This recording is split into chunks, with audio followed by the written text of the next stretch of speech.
Humanity had been present in the wider galaxy for less than 40 standard years when the mistake was made, and it was not a dramatic error at first glance, not a sudden act of violence or a declaration of extermination, but a quiet assumption shared across alien halls of power that humans were minor, fragile, and temporary, a species that had stumbled into faster-than-light travel, without the cultural maturity or biological strength to matter, and this assumption guided every decision that followed, beginning in the circular chamber of the interstellar, a chord where representatives of 100 species listened with mild boredom as the human envoy finished speaking, his voice steady but already dismissed in their minds. Because Earth was young, its colonies few, its fleets small on paper, and its biology unremarkable by galactic standards, and so when the trade restrictions were passed, when the border lanes were quietly closed to human shipping, when patrol fleets began stopping, Earth vessels under invented regulations, no one expected resistance, because humanity had always complied before, had negotiated, had protested through proper channels, had played by the rules of system design long before they arrived. And from the alien point of view, this was proof of weakness rather than restraint, a misunderstanding that grew deeper with every measured human response. Back on Earth, Admiral Jonathan Hale studied the reports in silence, a man in his late 50s with a career built not on glorious victories, but on preventing wars before they began. And he saw patterns the politicians refused to acknowledge, because to him the gradual tightening around human space was not diplomacy gone wrong, but preparation, a test of limits, a way for older powers to see how much pressure could be applied before humans broke. And Hale knew something they did not, something buried deep in classified archives and hard-learned history, that humans did not break easily, but when pushed too far, they changed, adapted, and escalated in ways outsiders consistently failed to predict. The ambassador, Daniel Brooks, felt it as well as he returned to his quarters after the council session. The polite smiles, the subtle dismissals, the way his words vanished into translation systems without leaving an impact. And he recorded a message to Earth not with anger, but with careful detail, listing names, voting blocks, and shifts in tone, because he understood that wars were decided long before the first shot by those who paid attention early, while across the border in the territory of the Varkesh Combined Fleet Marshal Corral watched sensor projections showing human shipping lanes, and felt only contempt, his species bred for aggression and conquest, their history a chain of absorbed neighbors. And to him humans were soft mammals who talked too much and hid behind treaties, and when his advisors warned that Earth vessels were rerouting rather than withdrawing, that new stations were appearing in marginal systems. Coral laughed and authorized further inspections, confident that pressure would force submission,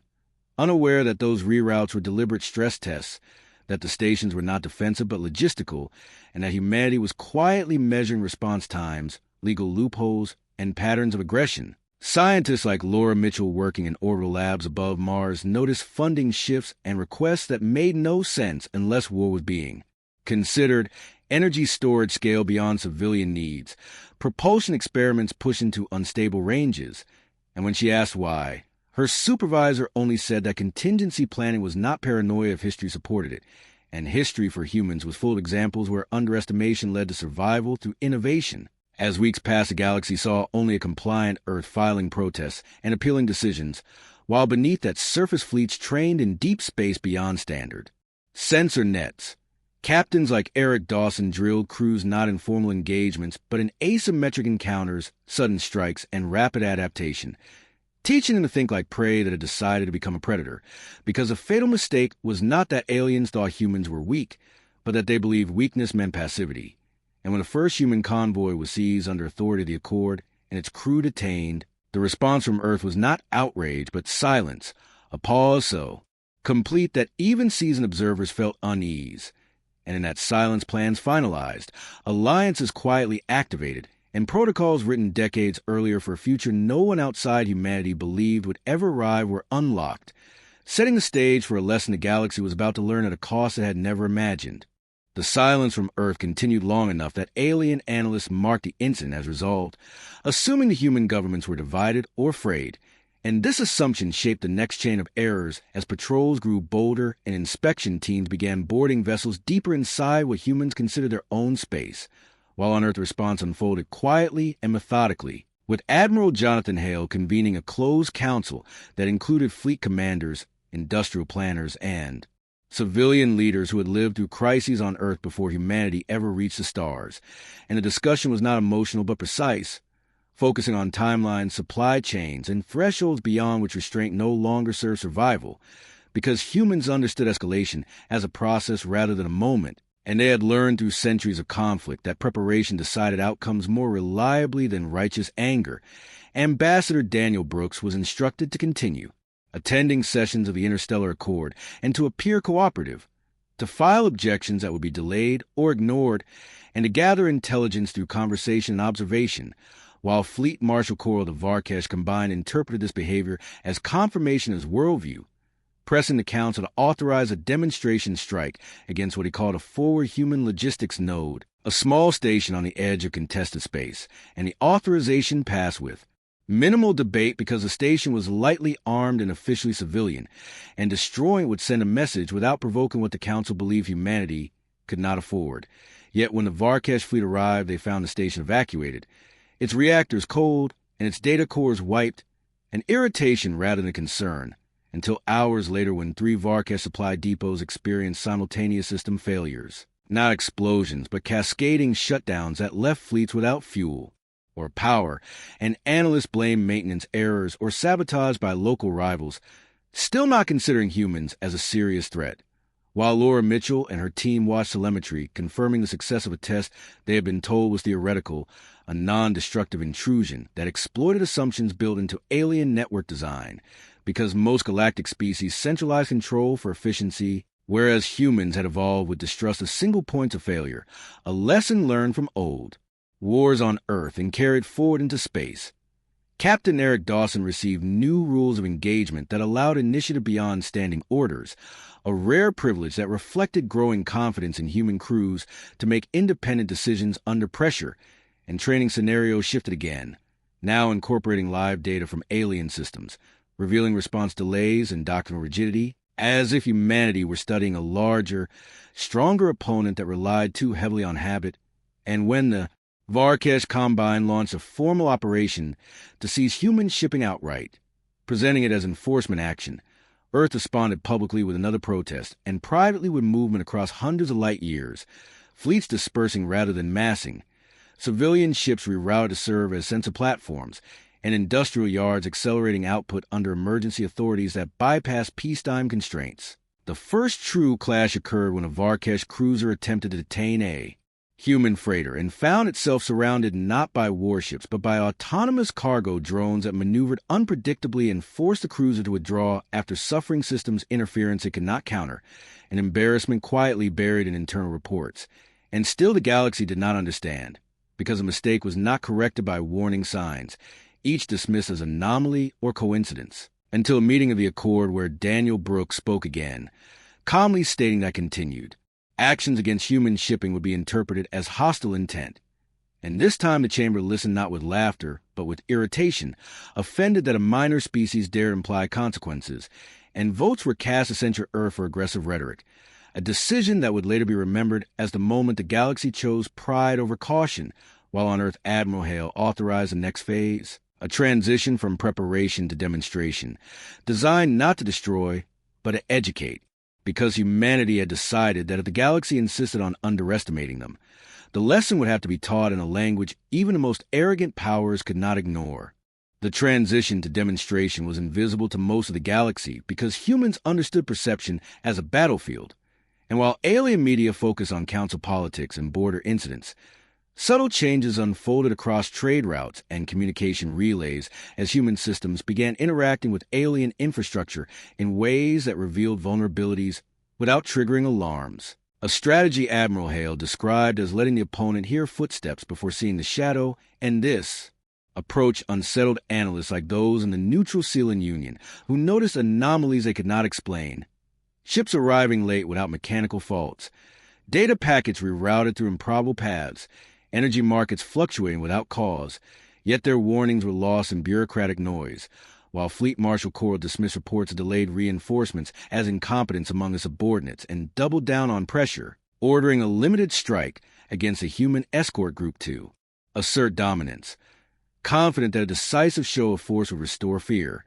The engagement occurred in a sparse system where sensor clutter was minimal, and when Varkesh warships emerged from faster-than-light, they expected panic retreat. Instead, they found human vessels holding position in loose formation, smaller and fewer on paper, and Coral watched with satisfaction as his gunners targeted the lead ship, unaware that the human formation was not centered on firepower, but on information. Because the moment weapon systems locked, human ships flooded local space with signals tuned not to jam, but to confuse targeting algorithms that relied on pattern recognition developed against predictable foes. And when the first volleys missed by margins too large to be explained by error, Varkesh crews hesitated. Doctrine offering no guidance for an enemy that refused to behave as expected, Captain Eric Dawson issued commands without raising his voice,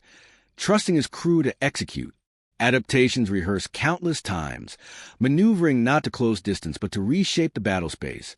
using debris, sensor ghosts, and decoys to force the larger ships into disadvantageous positions. And within minutes of engagement ended not with destruction but withdrawal, the Varkesh fleet retreating with damaged pride and systems logs they did not understand. And still the galaxy framed it as a skirmish rather than a signal, because admitting significance would require re-evaluating long-held assumptions about human capability. On Earth, Laura Mitchell reviewed data, confirming that alien reactors spiked under signal stress in ways designers had never considered, a side effect of optimization for efficiency over resilience, and she forwarded recommendations for exploitation with the detached professionalism of a scientist who knew her work might decide the fate of billions. Ambassador Daniel Brooks returned to the Accord chamber days later and found a different atmosphere. Quieter, more guarded, eyes lingering on him longer than before. Yet when he spoke of coexistence and mutual respect, his words were met with procedural delays and private warnings that humanity was risking isolation, warnings he transmitted home with notes about who delivered them and why. Because humans had learned to read between the lines of diplomacy as carefully as between the stars. And as the weeks passed, incidents multiplied, each small enough to dismiss alone, but together forming a pattern of erosion. Patrol fleets unable to coordinate, trade convoys delayed by inexplicable navigation errors, border defenses triggered by false positives, and the galaxy's older powers grew frustrated with systems that had worked for centuries now faltering, turning suspicion inward rather than outward, while Admiral Hale watched projections converge toward a tipping point, knowing that once frustration turned to fear the response would be violent and indiscriminate, and he prepared humanity for that moment not by calling for unity speeches or grand declarations, but by ensuring that when the inevitable strike came, humans would be ready not just to survive it, but to turn it into the final proof that the fatal mistake had already been made and could no longer be undone. The inevitable strike came not as a coordinated declaration of war, but as a cascade of independent actions driven by fear and wounded pride, because once the older powers sensed loss of control, they reverted to habits forged in earlier eras, authorizing preemptive force to reassert dominance. And the first blow fell on a human colony world at the edge of settled space, a mining settlement considered expendable even by some within the Accord, where mixed task force citing security violations, disabled orbital defenses, and demanded compliance, expecting surrender within hours, yet the colony governor, a former logistics officer named Paul Kramer, followed protocols written years earlier for exactly this scenario, evacuating civilians into hardened subsurface shelters and transmitting a simple confirmation code back to Earth before communications were cut. And that code triggered responses far beyond the scope of the attacker's imagination, because humanity's preparation had never centered on defending every point but on making every attack costly. While alien commanders celebrated initial success reports, human fleets began moving in patterns that looked like retreat but were in fact convergence, using decentralized command structures that allowed captains like Eric Dawson to operate on intent rather than orders, exploiting gaps created by the enemy's own overextension. And when the task force attempted to consolidate control of the colony system, they discovered their supply lines compromised by failures that could not be traced, reactors cycling unpredictably, navigation beacons broadcasting subtly altered data, and coordination between species breaking down as translation systems lagged under unexpected loads, a result of Laura Mitchell's team pushing theories into practice, and as frustration mounted the attackers' escalated force, only to find that every escalation revealed another layer of human adaptation, because humans treated war not as a sequence of battles, but as a complex system where pressure in one area reshaped the whole. And while the colony held, human diplomats acted, not to plead but to isolate, sharing carefully selected evidence with neutral states showing violations of Accord law, framing the attack not as a conflict between powers, but as a threat to stability itself. And this reframing mattered because it forced undecided species to choose between precedent and expedience. And many chose caution, withdrawing support from the aggressors, leaving fleets stretched thinner. In the Accord chamber, Daniel Brooks spoke again, not raising his voice, stating facts, timelines, and consequences, his calm unsettling those who expected outrage, because calm implied confidence. And behind that confidence lay data streams showing that the initial strike had already failed to achieve surprise or decisive effect. And when reports reached Fleet Marshal Coral, the human forces were appearing simultaneously in systems thought secure, his certainty finally cracked. Yet instead of reassessing, he ordered a full-scale engagement to crush what he now perceived as rebellion, a choice driven by the same underestimation that had guided him from the start. And that order set in motion the confrontation humanity had prepared for since the first dismissive vote. A confrontation where size and age would matter less than adaptability, and where the galaxy would learn that provoking humans did not lead to submission, but to a level of coordinated response that transformed every attempted show of force into another lesson written in failures the aggressors could no longer hide from themselves or others. The full-scale engagement unfolded across multiple systems at once, not because humanity matched the aggressors ship for ship, but because human planning treated distance and simultaneity as tools. And as Varkesh and allied fleets surged forward expecting to meet a concentrated defense, they instead encountered resistance everywhere and nowhere. Skirmishes flare along routes thought secondary, sensor nets lighting up with contact that vanished before engagement, and logistics hubs failing, just as fleets depended on them most, creating confusion that spread faster than any weapon. And Captain Eric Dawson found himself leading a task group that was technically outgunned yet strategically dominant, because his orders were not to destroy, but to disrupt, to force the enemy into constant reaction, and every maneuver he made was echoed by others across the battle space, coordinated not through centralized commands, but through shared intent and adaptive algorithms that learned in real time. While alien commanders struggled with doctrines that assumed compliance or collapse, not an opponent who treated uncertainty as an advantage. And when the first major fleet action occurred near a critical junction system, the outcome shocked observers, because human ships did not press for annihilation, but executed precise strikes against command vessels and coordination nodes, then withdrew, leaving the larger fleet intact, but effectively blind and leaderless, a result more damaging than losses on a casualty ledger. And as word spread, panic began to surface in communications between alien capitals,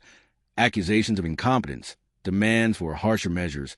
calls for weapons that had not been authorized in centuries, while on Earth Admiral Jonathan Hale listened to reports with measured calm, authorizing restraint even as opportunities for devastating blows appeared, because the objective was no longer survival but demonstration, to show not just that humanity could fight, but that it could control escalation, a concept many older powers had forgotten. And Laura Mitchell watched systems data, confirming that alien fleets were burning through reserves at unsustainable rates,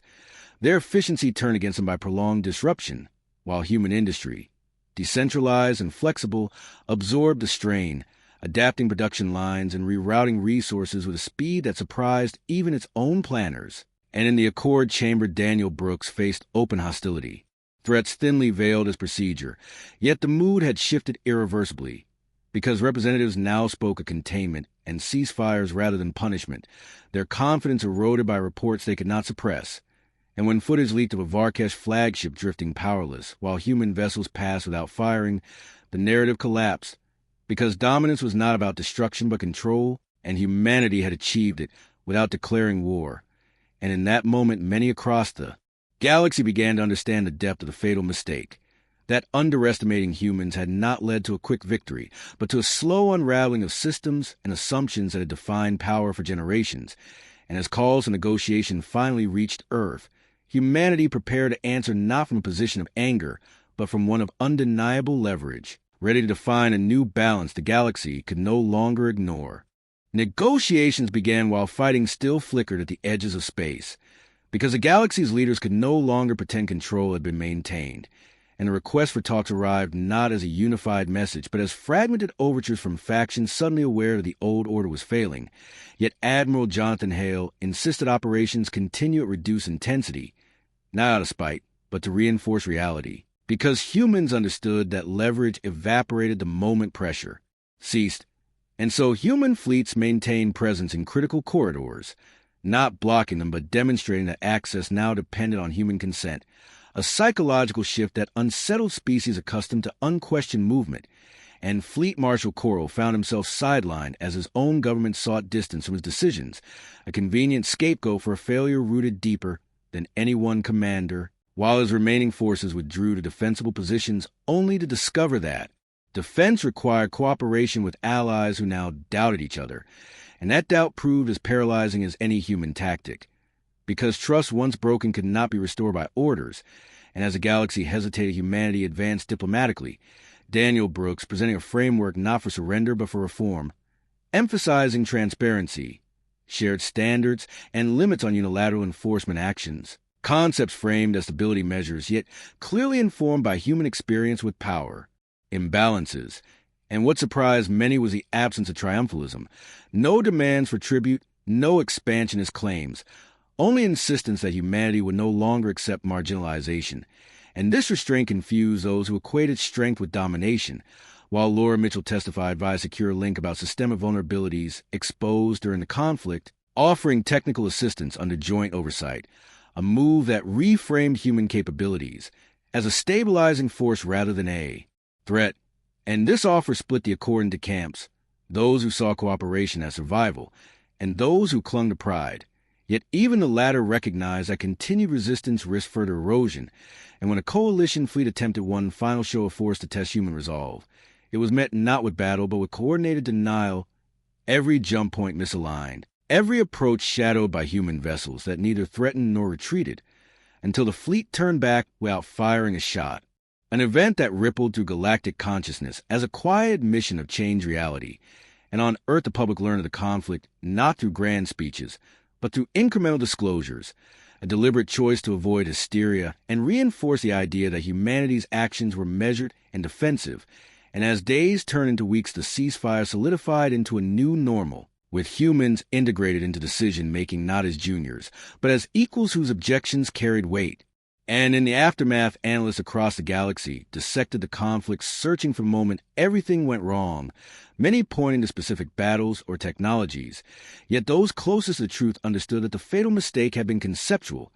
the belief that a species defined by adaptability, decentralization, and historical memory of struggle would respond predictably to pressure, and that belief, once proven false, could never be restored, because the galaxy had seen not just human strength but human patience, and learned that underestimating humanity did not provoke reckless fury, but a calibrated response that reshaped the strategic environment itself, leaving a lingering awareness that any future confrontation would not be against a naive newcomer, but against a civilization that had already rewritten the rules without announcing it. The aftermath of the conflict settled into institutions and habits rather than celebrations, because humanity understood that victories which relied on memory alone faded quickly, and so the real work began after the ceasefire, embedding lessons into treaties, standards, and expectations that would outlast any single administration. And Admiral Jonathan Hale oversaw the transition with the same quiet focus he had brought to preparation, ensuring that fleets returned to peacetime patterns, without dismantling the adaptive frameworks that had proven decisive, because for humans readiness was not an emergency state, but a posture, while across the galaxy military academies hastily revised curricula to include case studies of human operations, often stripping them of context in an attempt to reduce discomfort. Yet the core message remained unavoidable, that rigidity had failed against an opponent who treated doctrine as guidance rather than scripture, and Fleet Marshal Coral faced inquiry and exile, a symbolic act meant to reassure populations that the problem had been removed, though many sensed a deeper unease beneath the proceedings, an understanding that the systems which elevated him had also enabled a mistake, and Ambassador Daniel Brooks found himself no longer fighting to be heard, but working to slow demands from smaller states eager to align with humanity, a reversal that required careful management to avoid creating new imbalances, because humans had no desire to replace one hierarchy with another, and Laura Mitchell's work shifted from exploitation to repair, collaborating with alien scientists to redesign networks with resilience in mind, an effort that quietly acknowledged the validity of human design philosophies born from centuries of conflict and compromise. And as joint projects took shape, cultural exchanges followed, revealing that many species had misinterpreted human caution as weakness simply because they lacked an equivalent historical narrative of survival through adaptation rather than dominance. And this realization softened some attitudes while hardening others. Yet even those who resented the change adjusted their behavior, because power had been redefined in practical terms,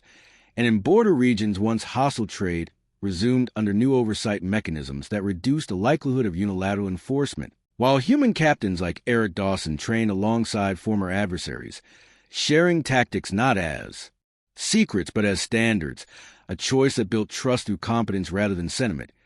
And slowly the galaxy internalized a new assumption that humanity was neither a minor player nor an inevitable conqueror, but a stabilizing force whose response to provocation would be swift, complex, and costly. And this assumption altered strategic calculations everywhere, discouraging opportunistic aggression and encouraging negotiation. And for the first time since humans entered interstellar space, the question was no longer how much pressure could be applied to Earth, but how decisions would be perceived by a species that had demonstrated its willingness to act collectively when pushed. And in that shift lay the true consequence of the fatal mistake. Not the losses suffered or the pride wounded, but the permanent change in how power was understood, because the galaxy had learned that underestimating humanity did not simply risk defeat. It guaranteed transformation on terms no one else controlled. Decades after confrontation, the galaxy still measured time in before humans proved themselves, and after humans proved themselves, a distinction that affected diplomacy, commerce, military doctrine, and cultural exchange, because the fatal mistake, the assumption that humans were insignificant, had ripple effects far beyond the initial engagement, shaping alliances and strategies for generations, and humanity continued to operate with a quiet confidence, never flaunting its power but embedding lessons into every interaction, ensuring that preparedness, adaptability, and calculated restraint became synonymous with human policy, while fleet marshal coral species lingered in historical accounts as an example of arrogance punished by reality, and the interstellar core itself was rewritten to include clauses and oversight mechanisms inspired by human practices, emphasizing decentralization, redundancy, and verification to prevent assumptions from dictating outcomes. And throughout these changes, humans maintained a presence that was simultaneously visible and elusive, fleets patrolling key corridors not to dominate but to stabilize, diplomats like Daniel Brooks attending sessions with calm authority, and scientists like Laura Mitchell collaborating on projects that strengthened all civilizations without creating dependencies, because humanity understood that true influence came not from fear alone, but from demonstrating that every action had consequences. A lesson written not in propaganda, but in outcomes that could not be ignored. And the galaxy learned to calculate not against weakness or aggression, but against adaptability and resolve, observing humans as both partners and potential adversaries. And every system, from commerce hubs to border worlds, adjusted its policies to account for a species whose patience was as formidable as its innovation. And this ongoing vigilance meant that even decades later, no one dared provoke humanity without considering not just the immediate response, but the cascading effects, because underestimating humans had proven fatal once, and the memory of that miscalculation endured, shaping every interaction, every decision, and every assumption in the galaxy, leaving a permanent understanding that while humans did not seek conquest, they would not be ignored, and that the cost of disrespect or underestimation could never again be calculated lightly, a truth encoded into strategy, law, and culture alike, ensuring that the fatal mistake of underestimating humanity remained a defining lesson for all who look to the stars.